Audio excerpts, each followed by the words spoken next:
à la prière. Seigneur notre Dieu, on te remercie parce que tu es avec nous et tu es avec nous en tout temps. On te remercie pour ces bons moments que nous avons pu passer dans la louange. Croyons que cette louange aussi, elle veut s'inscrire dans nos corps de façon concrète tous les jours. Et c'est par le moyen de ta parole que tu nous donnes de pouvoir le vivre. Merci parce que tu nous transformes par cet esprit qui œuvre par ta parole. Rends-nous attentifs. Amen. Voilà, alors normalement, le 23 mars, alors je l'ai fait avec un peu d'avance, du coup c'est pour ça que ça marque 23 mars en hauteur, le Conseil national des évangéliques de France nous encourage à faire un dimanche où on parle de la solidarité. Donc je le fais avec un petit peu d'avance, et puis pour ceux qui sont habitués à me connaître, en fait, je pense que l'Église, ce n'est pas que nous qui sommes réunis, mais que à côté de l'Église, il y a des tas d'œuvres annexes. On a eu une porte ouverte qui était passée l'année dernière, vous savez, avec l'Église persécutée. On a le GBU, on a le Feu, enfin on a des œuvres comme ça. Et donc, dans le lot, il y a une œuvre qui s'appelle le sel. Est-ce que vous connaissez le sel? Pas le sel, pas le sel qu'on met dans l'assiette, mais le sel, ça signifie service d'entraide et de liaison. Je pense que tu peux passer celle-là. Alors l'autre. Voilà, donc l'émission du sel, en fait, donc le sel, c'est une œuvre chrétienne, un service d'entraide et de liaison. C'est une organisation protestante de solidarité internationale qui existe depuis 1980. En fait, à un moment, les églises protestantes se sont rendues compte qu'ils envoyaient soit des missionnaires, soit des œuvres sociales. Alors au début c'était en Afrique, aujourd'hui ça se fait sur tous les continents du Sud. Et puis à un moment ils se sont grattés la tête en disant mais c'est un peu bête parce que chaque église locale envoie à droite, à gauche. Et à un moment donc ils ont souhaité se réunir ensemble. Alors sa mission, c'est améliorer les conditions des personnes et des populations en situation de pauvreté. Voilà, et donc ils le font en lien aussi avec un enseignement biblique. Ensuite, on va venir au texte, mais je vous présente un petit peu le cadre de ces choses. Et puis ensuite, ce travail que cherche à faire le sel, donc c'est une œuvre sociale, mais le but c'est pas de faire du social, point. Le but c'est de faire une œuvre sociale faite par des chrétiens et pour que les gens, en tout cas même ceux... L'idéal c'est de viser tout d'abord des chrétiens, mais par extension aussi des personnes qui sont en marge de l'Église et qui pourraient à un moment être sensibles à ça. Alors, je vous présente peut-être juste, oui effectivement, quelques présentations des projets qui se trouvent, que le sel est en train de faire. Donc en Afrique subsaharienne, c'est 41% des gens qui sont sous le seuil de pauvreté. Alors comme je l'ai dit, là, il marque l'Afrique subsaharienne, mais par extension, c'est aussi dans des pays d'Asie, en dessous de l'hémisphère, enfin dans l'hémisphère sud, et puis en Amérique du Sud. Voilà, donc ça ne s'arrête pas qu'à l'Afrique, mais la situation de l'Afrique est hélas parmi la plus préoccupante. Donc 41% des gens sous le seuil de pauvreté. L'objectif, c'est d'avoir de l'eau potable, de l'eau propre, de façon régulière. Alors nous, ça nous paraît, qui sommes en Occident, ça nous paraît un peu logique d'ouvrir un robinet et d'avoir de l'eau. C'est parce qu'il y a eu un travail qui a été fait, donc l'objectif c'est de pouvoir soutenir des œuvres comme ça. Des installations sanitaires. À un moment, ils avaient fait par exemple des campagnes en disant en gros, c'était tout à fait normal d'avoir des toilettes. Et donc en fait, quand ils vont dans des endroits et qu'ils font des partenariats, ils font des toilettes pour hommes et des toilettes pour femmes d'un autre côté. Pourquoi? D'une part d'un point de vue hygiène, mais d'autre part parce que énormément de viols dans certains pays se passent dans des toilettes, et l'objectif c'est vraiment qu'il y ait quand même une certaine décence. Donc en fait il y a vraiment une réflexion même derrière qui est toute une réflexion sociale. Des centres de santé occupés, une nourriture disponible. Par exemple j'ai un souvenir de personnes au Madagascar, ils avaient besoin de cultiver les champs, et donc le sel avait fait un microcrédit pour qu'ils puissent acheter 2 bœufs pour travailler dans les champs. Donc des moyens de prendre soin de la terre, des moyens financiers et des formations. Voilà. Je pense qu'on rejoint à peu près la même chose, on peut passer encore. Voilà, l'eau, l'hygiène, la santé, la sécurité alimentaire, donc voilà des choses que le sel fait. Je pense que, voilà. Alors, est-ce que je peux te laisser passer la petite vidéo? Il y a une petite vidéo de présentation. Alors, je suis désolé, j'ai pas réussi à la mettre dans le PowerPoint. Pour voir un enfant de 4 ans qui va aller travailler dans un champ. voir des femmes qui parcourent des distances pour aller partager l'eau avec des vaches. Face à la pauvreté, les bénéficiaires se battent pour leur développement et nos partenaires chrétiens les accompagnent. Les villageois eux-mêmes identifient leurs problèmes. Si nous allons faire beaucoup de choses. Il y a l'argent sous ce sol. C'est à nous d'extraire ça par le travail. Nous savons que s'ils sont déterminés, nous allons œuvrer avec eux. Ils ne vont pas abandonner et réussir. Ici, chacun d'entre nous peut renforcer cette lutte par un geste, une prière, un don. C'est notre responsabilité. Vous, là, en Europe, nous, ici, en Afrique, nous nous donnons toujours la main. Et c'est toujours main à la main que nous pouvons bâtir le royaume de Dieu.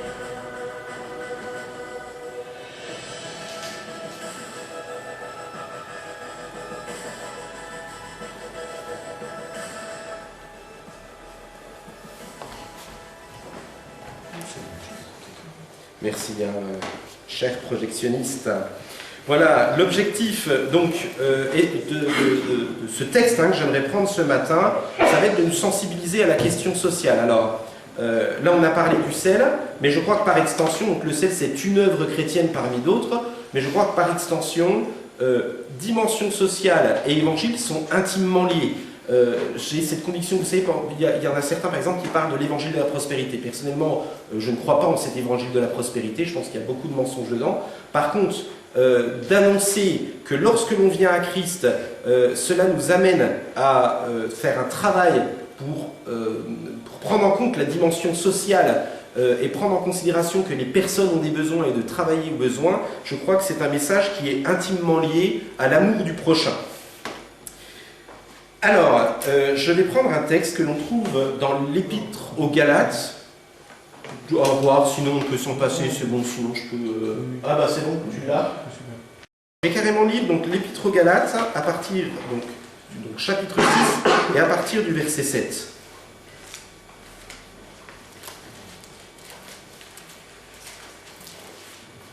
Galates chapitre 6 à partir du verset 7 et puis nous lirons jusqu'au verset 10.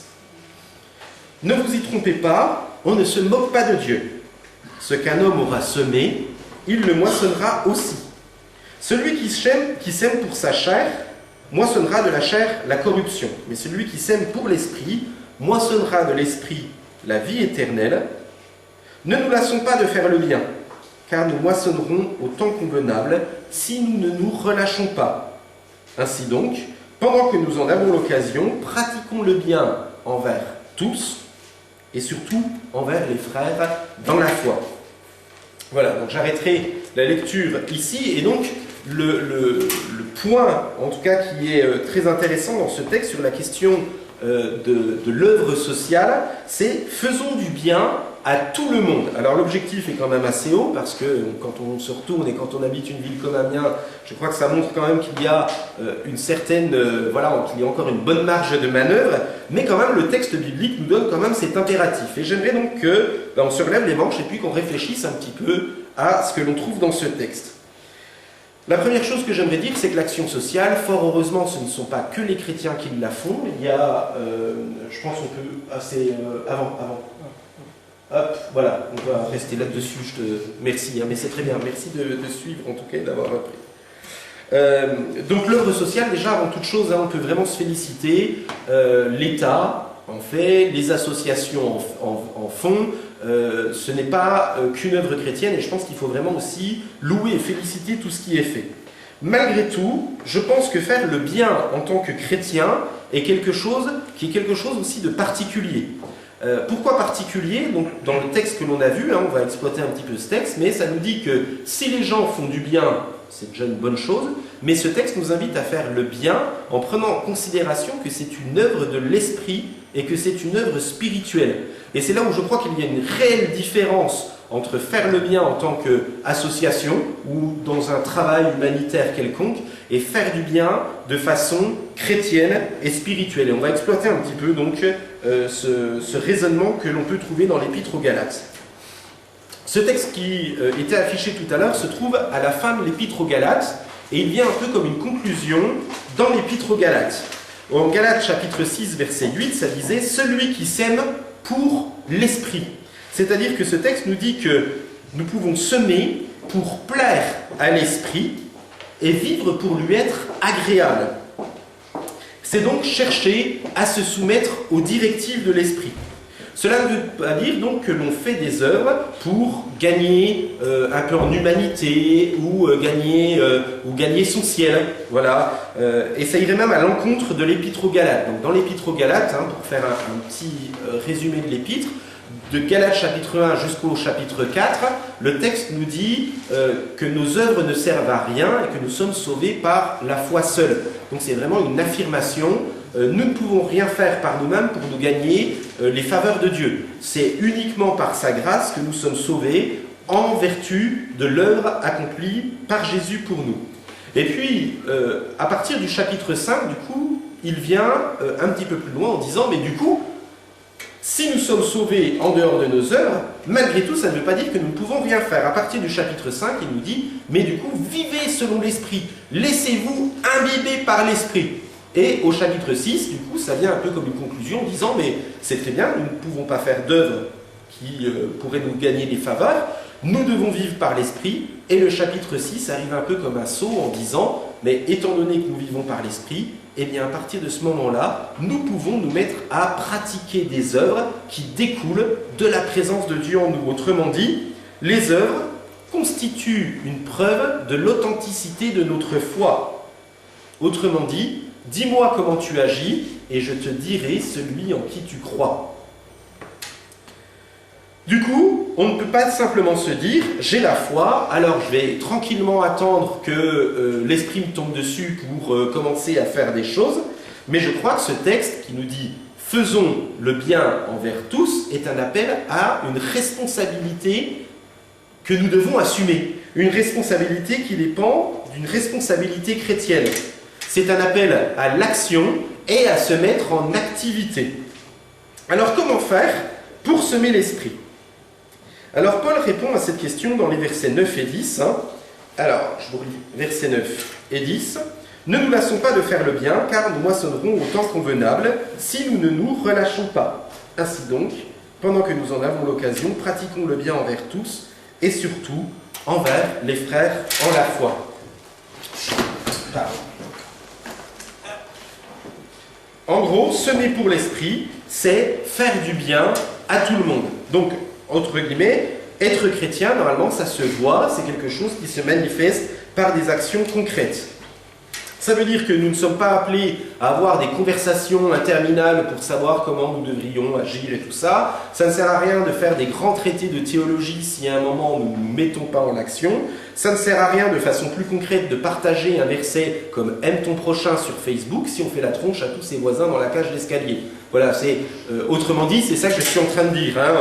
Voilà, mais c'est plutôt poser des gestes concrets. Donc, diffuser des versets sur Facebook, c'est très bien, mais quand vous sortez, quand vous voyez votre voisin qui galère avec un sac dans la cage d'escalier, eh bien, proposez-lui de monter le sac jusqu'à son étage ou toutes les idées qui pourront vous venir par la tête à partir du moment où vous le faites comme une œuvre chrétienne. Et au verset 10, donc, le verset démarre par un « ainsi donc ». Ainsi donc, tant que vous en avez l'occasion, puisque vous êtes animé par l'esprit, je vous traduis ce qui est dit avant, ainsi donc, tant que nous en avons l'occasion, faisons du bien à tout le monde. C'est donc une conséquence logique et c'est un fruit de l'esprit. Au chapitre 5, vous aviez l'apôtre Paul qui disait que le fruit de l'esprit, c'est l'amour, la joie, la paix, la patience, l'amabilité, la bonté, la fidélité, la douceur et la maîtrise de soi. Et alors juste, je relève, ce ne sont pas les fruits de l'esprit, mais c'est le fruit de l'esprit. Donc en fait, c'est un package. En fait, si je n'ai pas le fruit de l'amour, si à côté, je n'ai pas le fruit de la bonté, ou si je n'ai pas le fruit de la maîtrise de soi. Il y a vraiment un encouragement à ce que ça fasse vraiment un ensemble. C'est un seul fruit de l'esprit. Autrement dit, l'apôtre Paul nous compare un peu à des arbres qui sont plantés et puis qui, en toute saison, sont censés porter du fruit. Et donc, du coup, ça pose la question de comment faire pour pouvoir porter ces fruits et pouvoir avoir un impact vis-à-vis de ces fruits. En Galates chapitre 6, il va un petit peu plus loin en disant « semer ». Et du coup, ce n'est pas par hasard. Vous savez, souvent on dissocie le chapitre 5 en disant porter le fruit de l'esprit, puis le chapitre 6, on le lit un petit peu plus loin en disant semer. Mais en fait, ce texte, il nous dit quelque chose d'intéressant. Il nous dit qu'en fait, les œuvres que nous faisons ne sont pas des œuvres qui viennent de nous-mêmes. Vous savez, je fais un effort humaniste, je suis un bon humaniste, donc je fais des belles œuvres. Mais ce texte nous dit, puisque vous êtes habité par l'esprit, vous avez quelque chose en vous que vous partez, qui s'appelle l'amour, la patience, la maîtrise de soi, la douceur, la fidélité, et donc tout ce fruit de l'esprit qui est là, et un peu comme un arbre qui, lorsque la saison arrive, va avoir les fruits qui vont tomber en terre, vont tomber dans le sol, et puis qui ensuite vont pouvoir mûrir à leur tour. Et donc je crois qu'en tant que chrétiens, nous avons par la puissance de l'esprit qui est en nous, la possibilité de pouvoir partager et faire le bien, non pas par des œuvres humaines et charnelles, mais parce qu'il y a quelque chose en nous qui nous amène à pouvoir le faire. Une réflexion là que j'ai, je suis toujours étonné quand il y a un chrétien qui porte le fruit à l'intérieur de lui, quand il y a une réunion, à la fois il est capable de pouvoir faire bouger des lignes, par exemple quand il y a des questions d'injustice sociale ou des injustices quelconques, à un moment il y a quelque chose qui bouillonne en lui, qui va... Mais moi je ne suis pas tout à fait d'accord avec ça, je pense que ça serait intéressant. J'entendais, au mois de septembre, j'étais allé à une conférence sur politique et chrétien, et il y a un maire qui à l'époque était simplement adjoint dans sa commune, et puis il entend qu'il y a un peu des magouilles qui sont en train de se faire sur le plan économique, et lui qui dit non, non, mais moi je suis complètement contre ce que vous êtes en train de faire. Les gens le regardent en disant oh, écoute, tu viens d'arriver dans le conseil, laisse-nous faire, ça va bien se passer. Il dit non, non, moi je veux que vous marquiez dans le compte rendu, donc après ça affiche à la municipalité, tous les citoyens voient, que telle personne est contre la décision qui a été prise. Moi je trouve ça juste extraordinaire. Et puis au mandat suivant, eh bien, il est devenu maire il y a une vingtaine d'années de la commune d'où il était parce qu'il a voulu porter des valeurs chrétiennes. Et moi je trouve ça juste beau en fait la façon dont les choses peuvent changer. Ou bien par exemple quand il y a des tempéraments qui s'échauffent un petit peu, où le chrétien arrive à un moment à fédérer, à calmer les choses parce qu'en lui, il a ce fruit de l'esprit qui est présent. Et donc nous avons donc dans ce texte un peu à faire un genre de cycle de l'esprit. Entre guillemets, vous avez l'esprit qui vient, un peu comme la sève, qui vient nous donner de pouvoir porter le fruit de l'esprit. Et puis au moment où c'est mûr, au moment où nous arrivons à des endroits où le Seigneur nous place, eh bien c'est un petit peu comme ces fruits allaient tomber dans une terre pour pouvoir porter la semence qu'ils doivent porter. Autrement dit, nous semons pour l'esprit, mais nous semons aussi par l'esprit. C'est-à-dire que l'œuvre chrétienne, comparée à d'autres œuvres, sont toujours animées, un peu comme dans un cycle, c'est animé de Dieu, c'est par Dieu, et c'est pour Dieu que je peux agir. Donc quand Dieu ordonne de semer pour l'esprit pour faire le bien, il nous donne aussi ce fruit de l'esprit. Donc en fait, des fois on se gratte un peu la tête en disant « Mais Seigneur, qu'est-ce que je peux faire autour de moi ?» et compagnie. Mais en fait, ce texte nous dit « Mais soyez juste naturel, passez du temps dans la prière, recherchez la présence de Dieu, et de façon normale, eh bien, à un moment, vous allez avoir quelque chose qui va pouvoir rayonner autour de vous. » Ce texte donc nous invite à l'action, et cet appel est fondé sur la grâce de Dieu et sur la présence de l'Esprit en nous. Donc nous ne faisons pas le bien pour gagner le ciel, nous ne pratiquons pas le bien pour nous justifier nous-mêmes. Vous savez, par exemple, on s'en rend compte par exemple avec des chrétiens qui peuvent être légalistes, c'est qu'ils pensent que, je ne sais pas, ils ont fait quelque chose qui leur semble mal, peut-être même des fois est mal, et en fait en contrepartie ils vont se dire « Oh mais si peut-être je fais ça, peut-être que je me porterai bien ». Vous savez par exemple c'est une mauvaise compréhension de la confession. Vous savez dans l'église catholique par exemple ils vous disent que, je ne sais pas, vous avez volé une tablette de chocolat, eh bien vous allez faire 3 Notre Père pour être pardonné. Et en fait on pense que ça vient compenser. Mais en fait c'est une mauvaise logique, c'est une mauvaise interprétation. Alors aujourd'hui, l'Église catholique n'est plus dans le même schéma qu'il y a quelques décennies en arrière. Elle a beaucoup évolué sur cette question, mais aujourd'hui, elle a une approche qui est très proche de celle des évangéliques. Mais il y a dans ce texte vraiment un appel à faire le bien comme une reconnaissance de ce que Dieu a fait pour nous, de façon naturelle, de façon spontanée. Alors du coup, on va pouvoir passer sur la prochaine slide. Alors du coup, comment mettre en pratique cette action vis-à-vis des autres? Alors la première des choses, c'est voir vers qui l'Esprit nous dirige. Dans ce texte, c'est marqué « faire du bien à tout le monde ». Alors, si je propose, je ne sais pas, à quelqu'un parmi nous de faire du bien, de descendre en ville et puis d'aller faire du bien à tout le monde, je pense qu'en quelques minutes, la personne soit devient dépressive face au nombre de personnes qui sont autour d'elle, soit elle va s'épuiser et puis au bout de 3 semaines, on la récupère à la petite cuillère. Étant donné que nous sommes conduits par l'Esprit, du coup, ça veut dire que nous pouvons nous poser cette question, vers qui Dieu va m'orienter. Vous savez, la dernière fois, on avait parlé que pour l'évangélisation, le Seigneur nous envoyait vers des hommes et des femmes de paix. Eh bien, je pense que de la même façon, à un moment, on a des dons, des capacités que Dieu nous donne, et puis on a juste à lui demander, mais Seigneur, il y a un truc qui s'appelle en moi le Saint-Esprit, qui est une forme de radar, et en fait, je crois que le Seigneur va m'orienter vers des personnes qui ont un besoin spécifique. Et parmi toutes ces personnes, eh bien, il y a des personnes que Dieu nous met à cœur. C'est toujours étonnant. Moi, je suis toujours épaté. Pourquoi j'ai à cœur telle personne ou telle situation et je n'ai pas à cœur telle ou telle situation. Et c'est comme ça, je crois, que l'Esprit vient nous donner une vision claire. L'idée est de dire qu'il plaira au Seigneur d'orienter notre cœur vers une personne ou vers une famille qui est dans une situation bien précise pour exercer la générosité, exercer ou donner une parole d'amour ou avoir une action spécifique.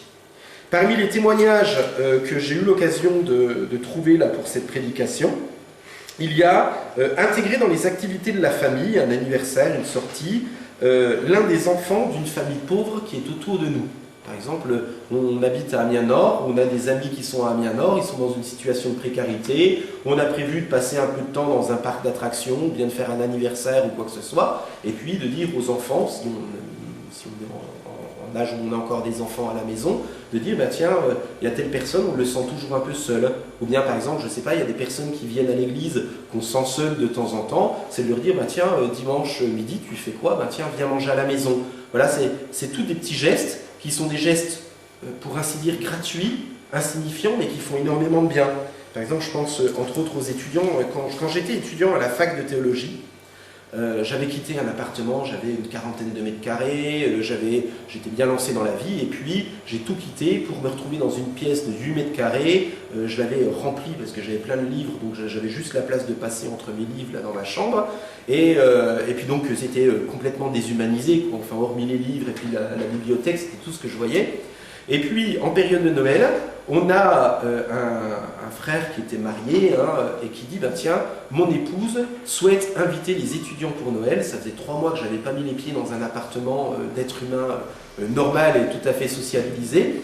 Et je franchis la porte de cet appartement, ils avaient 2 ou 3 enfants, il y avait des guirlandes, et d'un coup, en fait, ça a été une véritable bouffée d'oxygène. C'était rien, je ne sais même pas si cette personne se souvient encore de ce qu'elle a fait, mais en fait, elle a apporté énormément, et elle a fait cette œuvre-là pour l'esprit et pour la joie de la communion fraternelle.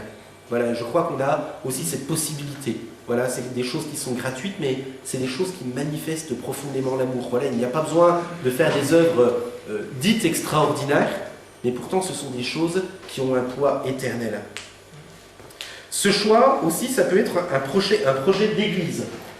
Alors, l'Assemblée n'est pas en mesure de tout faire, mais elle peut faire quelque chose aussi sur le plan social. Et je pense que c'est dommage de séparer le culte de l'aspect social. On a aujourd'hui une association qui tourne au ralenti, elle existe, mais aujourd'hui il n'y a plus réellement de bilan comptable. On attend de voir un petit peu la façon dont le Seigneur va nous conduire. Mais j'espère en tout cas que dans quelques temps, cette entraide qui est liée à l'Église baptiste va vraiment pouvoir reprendre aussi tout son plein essor. Dans les exemples que j'ai eu l'occasion de voir, par exemple, l'avenue du Maine, ils avaient à cœur de sensibiliser les enfants. Et donc ce qu'ils ont fait, ils ont fait un parrainage donc, par l'intermédiaire du SEN, que je vous ai présenté tout à l'heure, où les enfants venaient le dimanche matin avec, je sais pas, 50 centimes ou 20 centimes, et donc ils faisaient un peu comme une petite quête ou une petite demande d'argent, et donc à chaque fois qu'on commençait l'école du dimanche, il y avait un petit panier qui passait, les enfants étaient tout fiers de mettre 20 centimes ou 1 euro, et étant donné que, je crois que ça coûte 35 € de mémoire pour soutenir un enfant une fois par mois, l'église s'occupait en fait de mettre au bout, mais vraiment pour montrer aux enfants qu'ils pouvaient participer aussi de façon concrète. À l'époque, on avait la distribution alimentaire ici, aujourd'hui c'est l'église ADD, mais on a le panier solidaire à l'entrée de l'église. Et je pense que c'est vraiment aussi une grâce de pouvoir manifester de façon concrète cet amour. Et donc en fait quand on le fait, c'est pas dire oh il faut que je prenne quelque chose, mais vous savez, vous passez dans le rayon, je sais pas, des fruits et légumes, et puis d'un coup vous vous dites mais c'est vrai qu'en fait j'ai des frères et sœurs qui sont tout contents d'avoir des choses qu'on peut leur donner. Et en fait vous savez c'est autre chose de faire je suis obligé de, et puis de dire mais en fait il y a quelque chose qui bouillonne en moi et je me réjouis de voir un sourire à la fin du culte en pouvant donner un colis ou quelque chose à un frère ou à une sœur. Voilà. Et puis donc, j'aimerais peut-être nous lancer ce défi. Alors normalement, la semaine prochaine, on a notre assemblée générale et peut-être que vous pourrez réfléchir d'ici là pour pouvoir apporter quelques idées de la façon dont nous pouvons, en tant qu'Église, pouvoir réfléchir à des projets en commun. J'en profite même d'ailleurs pendant que j'y pense. Le 1er août, les églises qui font partie du Conseil national des évangéliques de France sur Amiens s'unissent pour pouvoir faire une action solidaire pour la ville de Amiens. L'objectif, ça va peut-être être de toucher 300 ou 400 personnes, principalement d'Amiens Nord, mais même de quartiers sensibles, des personnes qui sont en difficulté avec, je vous rappelle un peu, mais il y a un coiffeur qu'on va solliciter, il y aura un point pour pouvoir discuter, il y aura sans doute des personnes qui pourront aider sur tout ce qui est le sujet de l'addiction, certainement un repas qui pourrait être partagé. Enfin bref, voilà, il y a quelques petites choses comme ça qui vous pourront être faites. Le but est vraiment de pouvoir affirmer notre solidarité et de pouvoir exprimer en tant qu'Église l'amour qu'on a pour les gens qui sont sur la ville. Enfin, le troisième point, c'est équiper. Équiper, c'est faire encore plus de bien. Le but de faire de l'action sociale, c'est pas de tutéliser les gens et puis que les gens reviennent incessamment vers nous tout le temps. Je crois qu'on a aussi cette responsabilité de voir celles et ceux qui ont la capacité de pouvoir s'en sortir à long terme. En ayant fait de l'action sociale, je me suis rendu compte qu'il y a effectivement des personnes qui auront toujours besoin d'être tutélisées. Voilà, il y a des personnes qui sont vraiment dans une détresse sociale telle qu'il faudra les accompagner jusqu'au bout pour X raisons. Mais il y en a des fois, c'est simplement une carence dans la vie. Voilà, il y a eu un coup dur, un décès, un divorce, des parents qui ont mis des gamins à la porte ou des choses comme ça, ou bien des situations psychologiques qui ont été terribles et qui font qu'on arrive à avoir des personnes qui sont en situation de panne. Le but, c'est de pouvoir aider des personnes pour que, un jour, à leur tour, elles puissent s'en sortir. Et je crois d'ailleurs même que c'est là le message de l'Évangile. Vous avez ce texte de l'apôtre Paul qui dit que celui qui mendiait doit apprendre à un moment à travailler pour pouvoir un jour subvenir aux besoins des autres. Moi, je trouve que c'est juste un texte qui est formidable en disant mais on comprend que tu as une difficulté, mais si à un moment tu as la capacité de t'en sortir, eh bien à un moment c'est une parole d'évangile de le faire. C'est quelque chose qui s'inscrit tout au long de l'histoire de l'Église. Moi, un exemple qui me frappe particulièrement, c'est Martin Luther. Pendant la réforme protestante, en fait, on s'imagine que Martin Luther, c'est un homme qui prêche que dans l'Église, mais c'est un homme qui fait un travail qui va beaucoup plus loin. Martin Luther va aller voir les princes en disant qu'en fait, c'est leur responsabilité de mettre en place des écoles pour pouvoir amener les gens à sortir de leur détresse sociale. Donc quand on nous dit que Jules Ferry a inventé l'école ou qu'on a attendu le 19e siècle pour que l'école soit mise en place, il faut voir 300 ans auparavant, c'est l'Église qui avait vraiment pris à cœur cette situation en disant si on n'apprend pas aux gens à lire et à écrire, eh bien ils ne s'en sortiront pas. Et donc le but c'était vraiment que l'Église ne reste pas dans une situation de misère, mais en disant mais c'est le rôle de l'Église de devenir un véritable soutien pour que celles et ceux qui sont en détresse puissent s'en sortir à long terme. Mieux vaut apprendre à quelqu'un à pêcher que de lui donner une dizaine de poissons. On connaît cette citation. On l'a fait, nous, par exemple, avec vous savez, le vendredi soir, on continue à avoir des frères et sœurs éthiopiens qui viennent. Mon souhait, c'était que ces personnes ne restent pas en marge de l'Église et ne restent pas en marge de la société. Et donc, une des contreparties qu'on leur avait mis, c'était on vous prête les locaux, mais par contre, vous allez prendre des cours de français.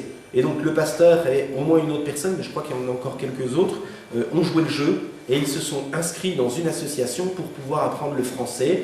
Moi je trouve que c'est juste super. Du coup la question qui se pose aujourd'hui c'est comment faire pour que ces personnes s'intègrent encore beaucoup mieux. Quand j'ai écrit, ça m'a envoyé moi-même un truc en disant est-ce qu'à un moment tu t'es pas déchargé en disant simplement que de les mettre dans une association. Et donc je crois qu'on a aussi toujours après cette responsabilité de pouvoir continuer à aider et à accompagner.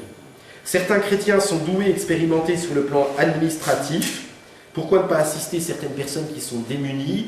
Je sais que de temps en temps, je prends quelques personnes à côté pour les aider, par exemple, dans des démarches quand ils recherchent du travail ou quand ils ont besoin d'aide pour aller dans les études, parce que je pense que la spiritualité, c'est pas que prier, mais c'est aussi aider celles et ceux qui ont envie d'aller plus loin. Des fois, on est limité, mais moi, je vous encourage même sans que vous soyez dans le bureau, mais à prier. Il y a des personnes qui recherchent du travail, hein, je pense à certains, et même si ça paraît impossible, je suis convaincu qu'il y a des portes qui peuvent s'ouvrir. Toujours dans un travail pour équiper, hein, un exemple que j'ai, quand j'étais à la fac, donc l'église qui était à côté, qui était une église protestante libre, ils avaient une femme bretonne qui se rapprochait de la soixantaine. Elle avait 4 fois ma largeur d'épaule, là, avec un caractère voilà, certain, mais par contre elle avait vraiment le cœur sur la main. Et donc ils ont compris que s'ils l'utilisaient pour faire du social dans l'église, qu'elle ferait un excellent travail. Et donc un jour, une famille vient solliciter le pasteur de l'église en disant « Écoute, je suis un peu dans la misère, est-ce que vous pouvez m'aider? Il me faudrait 200 € par exemple pour faire les courses parce que les enfants ont besoin d'acheter les cahiers pour l'école et tout ça. » Donc le pasteur dit « Écoute, il n'y a pas de problème, mais par contre on te met entre les mains de Marie-Claude. » Et puis Marie-Claude dit « Moi, il n'y a pas de problème, je vais bien vous aider, mais par contre il y a 2 conditions. Je prends toutes vos fiches de paye et tous vos revenus, je veux voir ce que vous faites, et puis on va vous aider à faire un bilan de la façon dont vous gérez les comptes. » Et donc elle se rend compte que par rapport à ce qu'ils ont, ils sont plus dans la misère parce qu'ils ne savaient pas trop gérer. Et elle dit, puisque vous ne savez pas trop gérer, eh ben, on va aller 2 fois faire les courses ensemble. Et puis, quand les enfants couraient partout pour mettre n'importe quoi dans le caddie, pas de bol, ils tombaient sur Marie-Claude qui disait « Ah non, c'est bon, tu ne vas pas prendre un 4e paquet de gâteaux, tu en as déjà pris 2, il n'y en a pas besoin de plus. » Voilà. Et je trouve que c'était vraiment très intéressant parce que ça a été en même temps une dimension pédagogique et ça montrait en même temps aux parents voilà, comment clore le budget de façon bonne et agréable. Et en même temps, je crois qu'il y a l'Église qui a quand même participé voilà, dans cette dualité. Enfin, nous ne sommes pas seuls, et c'est ce que je vous disais, il y a plusieurs œuvres parallèles à l'Église, et suivant ce que le Seigneur peut mettre sur votre cœur, moi je vous encourage à soutenir notre Église locale, on en a besoin, mais ça peut aussi être fait par l'intermédiaire, par exemple c'est soutenir soit un missionnaire qui est au loin, soit soutenir une œuvre sociale qui est faite. Moi je prends particulièrement à cœur tout ce travail qui est fait par le CEL, parce que ce que je trouve très intéressant, c'est que c'est fait par des chrétiens et pour des chrétiens. Et moi je trouve ça vraiment particulièrement beau. Faites le bien vis-à-vis de tous, dit l'Épître aux Galates chapitre 6 verset 10, mais principalement envers ceux de la maison de Dieu. Il y a vraiment un encouragement à ce que ce soit fait aussi vis-à-vis de celles et ceux qui sont chrétiens. Et pour celles et ceux qui ne peuvent pas aider financièrement, eh bien on peut aussi le faire par la prière, ou bien on peut simplement le faire en aidant, en accompagnant des personnes qui sont autour de nous. Dans cette œuvre parallèle à l'Église, j'aimerais vraiment nous encourager, comme je vous le disais, le 1er août, c'est vraiment les églises du CNEF qui ont vraiment à cœur de montrer à celles et ceux qui sont autour de nous l'amour que nous portons pour les Amiénois. Moi, j'aimerais vraiment vous encourager à ce qu'on puisse vraiment participer à cette œuvre, que ce soit vraiment une œuvre qui soit faite. C'est une œuvre annexe à l'Église. On ne va pas estampiller clairement que nous sommes évangéliques. Si les gens nous posent la question, on le dira sans aucun problème. Si les gens ont besoin de prier ou si on a l'occasion de demander aux gens de prier, on ne se privera pas de pouvoir le faire. Mais on veut vraiment le faire vraiment dans l'amour et que les personnes qui sont en situation de détresse, que ce 1er août soit vraiment une expérience où entre le avant et le après, ça soit quelque chose qui soit là pour aider. J'aimerais vraiment nous encourager à ce qu'on entende ça, mais qu'on ne reste pas simplement en se disant c'est bien, c'est très beau ce que vont faire les églises, mais à ce que l'on puisse vraiment chercher à intégrer et à s'inscrire dans ce travail qui va être fait. Alors mon choix dans ce message n'était pas de dire il faut yaka. Voilà. Mais le but, pour moi, c'est vraiment de rechercher ce que l'Esprit a mis sur notre cœur. Voilà, nous avons des dons. Vous savez, vous avez pour moi, c'est vraiment cette métaphore qui est présente dans l'Épître aux Galates. En fait, nous sommes un peu comme un arbre sur lequel il y a des fruits qui sont là. Et puis, à un moment, ces fruits vont tomber pour devenir à un moment, à leur tour des arbres, et puis espérer un jour pouvoir devenir une forêt. Et moi, ce que j'espère vraiment, c'est que demain, on puisse avoir une forêt, c'est que ce ne soit pas qu'un arbre isolé ou que 50 arbres isolés à droite, à gauche, à Amiens, mais qu'on soit vraiment cette forêt en répandant autour de nous. Et répandre autour de nous, comme je vous dis, hein, c'est pas simplement partager un repas ou quoi que ce soit, mais c'est vraiment montrer notre amour de façon profonde, de façon sincère, de façon véritable. Ça peut être simplement être avec un sourire, ça peut simplement être avec une accolade vis-à-vis d'une personne qui est dans le besoin, mais c'est vraiment manifester et aimer en profondeur et véritablement. C'est vraiment ça ce que j'aimerais aimer, vraiment voulu valoriser ce matin. Voilà, que ce soit vraiment des choses que nous portions dans notre cœur, que ce soit voilà, comme ces arbres qui sont valorisés par ces fruits qui sont là, que nous sachions vraiment valoriser cette œuvre chrétienne, cette œuvre qui ne dépend pas de nous, mais qui vient de Dieu et qui sera manifestée pour Dieu. Non pas pour nos propres éloges, non pas pour notre propre gloire, mais vraiment parce que c'est dans notre identité profonde. Je vous invite à prier.